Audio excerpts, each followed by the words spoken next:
இப்போ இந்த விவாதத்தில் நிறையா மாற்று கருத்துக்கள்லாம் வச்சாங்க. அதில் சொல்லக்கூடிய சில முக்கியமான விஷயங்கள் என்னன்னா, இந்த நாய்க்கடிக்காக வைத்தியம் பார்க்கக்கூடியவர்களுடைய செலவு அப்படிங்கிறது கிட்டத்தட்ட வருடத்திற்கு இந்தியா முழுவதும் 36,000 கோடி ரூபாய் அப்படிங்கிறாங்க. நாய் பராமரிப்புக்காக, நாயினால் பாதிக்கப்பட்டவர்கள், அந்த ராபிஸ் நோயால் பாதிக்கப்பட்டவர்களுக்காக நாய்க்கு தடுப்பூசி போடுறதுக்கு இது சம்பந்தமான விஷயங்களில் ஒரு 36 கோடி ரூபாய் செலவாகுது. குறிப்பிட்ட 2 மருந்து கம்பெனிகள் மட்டும்தான் இந்த நாய்க்கடிக்கு மருந்து தயார் பண்ணுது.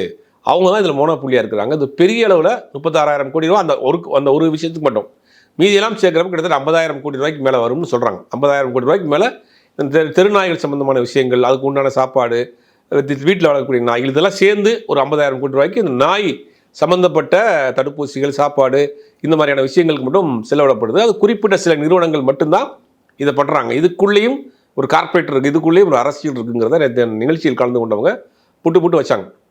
இப்போ நமக்கு என்னென்னா, இதுக்கு இந்த நம்ம நிகழ்ச்சி வர்றதுக்கு முன்னாடி நான் வேறு ஒரு இதில் பேசியிருந்தேன். தெருநாய்கள் சம்மந்தமாக யார் பாதிக்கப்படுறாங்க அப்படின்னா, சாமானிய அப்பாவி பிள்ளைகள் தான் பாதிக்கப்படுது. ரோட்டில் ஸ்கூலுக்கு போயிட்டு நடந்து போகக்கூடிய அந்த பிள்ளைகள் தான் பாதிக்கப்படுது. மாடி வீட்டில் வாழக்கூடிய எலைட் பீப்புள்ஸ் வந்து காரில் போகிறாங்க, காரில் வர்றாங்க, அவங்க தெருவில் இறங்குறதுக்கு அவங்களுக்கான வேலையே இல்லை. சாமானிய வீட்டு பிள்ளைகள், சாமானிய மனிதர்கள் தான் இந்த நாய்க்கடியினால் பாதிக்கப்படுறாங்க. நாளுக்கு நாள் இது அதிகமாகவே போகுது.